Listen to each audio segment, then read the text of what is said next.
This is Jim Bish with the Americans in Wartime Museum. Today's date is March 28, 2019, and I'm conducting an interview with David Kennicott in Sun City, Arizona. David, could you please give me your full name and where you were born? David Lind Kennicott, born in my mother's bed about 1 1/3 miles east of Hagerman, Idaho. Okay. And what wars did you participate in? I think World War II. Okay. And did you grow up then in Hagertown? Well, Hagerman, yes. Hagerman, Idaho. Pretty much. I was a teenager before we left there for my uncle's ranch in Burley, Idaho, or near Burley. Okay. How far was Hagerman from Burley? Was it quite a ways? Oh, 30 or 40 miles, I Okay. think. Quite a ways. Too far to walk. And then you lived on a ranch for a few years then? Well, just through the summer, Okay. because we moved to Salt Lake City after that. Uh-huh. How did you find your way into the Navy? You remember how you ended up in the Navy? Not really. It was just available. Uh-huh. And do you remember going through basic training? A little. What are some things you did in basic training? Well, a lot of exercises, of course. And I don't remember very much about it now. Yeah. Did you, after basic training, were you assigned to a ship then? What was your occupation? Do you remember what job you were doing? Well, I was just Lieutenant J.G. On board the vessel. Uh-huh. And that, I think I was the only one at that rank. It wasn't a very large ship. In fact, it was about 38 feet wide and 130 plus or minus long. Uh-huh. And you mentioned that you were on a minesweeper. What was the name of the minesweeper? Well, USS Phoebe, named after a bird. Uh-huh. Phoebe. Okay. And do you remember the number of it? 199. 199. Where did you go to on the Phoebe? Where were you located? Do you remember? Yes, we sailed across the Pacific to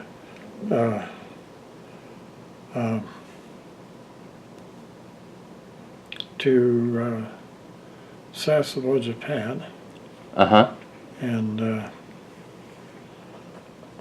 we were, well, I don't know what to say about that. Yeah. Sorry. Yeah, that's fine. Did you do a lot of mine sweeping along islands and things Oh, it was going there? mainly training. It was just training? Yes, because it was between wars. Okay. In fact, I got all the advantages except the financial ones. Uh-huh. So you made a trip all the way out to Japan on the Yes, Phoebe? Yes. Did you visit and did you stop by Hawaii Oh, yes. coming back through? Well, on the way over, Uh-huh. I left the ship over there after about 18 months. In Hawaii? Were you, Well, we just stopped in Hawaii on the way to Japan. okay, That's where I left the ship. yeah, uh-huh. And did you, what were some of the duties that you did at day to day? Do you remember? What are some of the things you did? No, mainly being available, and one thing I did do that pleased me a whole lot was when the first mates had fired a 55-gallon drum to try to sink it. I wasn't allowed to do it normally, but being an officer, but I asked the captain if I could, and he said, sure, go ahead. So I shot at water level and it sank. that was quite a victory in my mind. Yes. Did they note that, and I think they may officers have. did? Yeah. Well, that was good. What are some of the things, do you remember what are some of the things a minesweeper does that Well, you were doing, or that the ship was doing? Between wars, of course, it was mostly training, but sailing around and trying to find anything. Which, there were a few things that had been below the surface, and we managed to get them to rise up. So these are things that were put in during World War II, and you were still looking for them? Yes, Trying to disarm them and find where they were located. right. Uh-huh. Mainly to reduce the likelihood of merchant vessels or others having a problem. Accidentally running into them. Right. Yeah. How long were you in the service? About 18 months. 18 months? I did, after I returned to the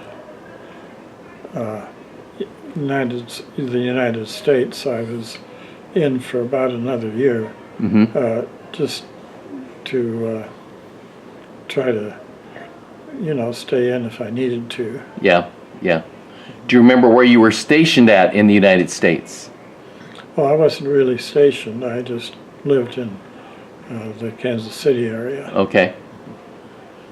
And when you were in the Navy, is there anything that you particularly liked about the Navy? Well, I like to travel and see different things, and that was one of the best in my mind. Yeah. Did you ever run into any storms or anything as you were heading out in the Pacific? Well, some, and it was interesting that we had, big swells and so on, and almost everybody on board, well, I'd say about 80% got sick. Yeah. And I didn't. I was quite surprised and pleased. That was good. That was very good. Especially growing up, in an area where you weren't accustomed to being on water much. Right. Yeah, I've always been told that Midwesterners and people that are in the West they get seasick pretty quick, but I guess it's just individuals. One thing that happened when I was quite young, a little before people were drafted, we had a helper on the farm, and he left his cigarette halfway to the fish pond, which was very close to the house. I stepped on it, and then I ran to the pond and jumped in to cool my foot. That was probably a little bit of fire there. Yeah. Yes, and that's when I began to swim. So did you have to know how to swim to join the Navy? I think so. Yeah, I've been told that some people didn't know how to swim really well, but they got in somehow. Oh, yes. Yeah. So do you remember why you chose the Navy over the Army? Not really. It was available. It was available. Where did you enlist at? Were you in Idaho at the time? Or in Salt Lake City?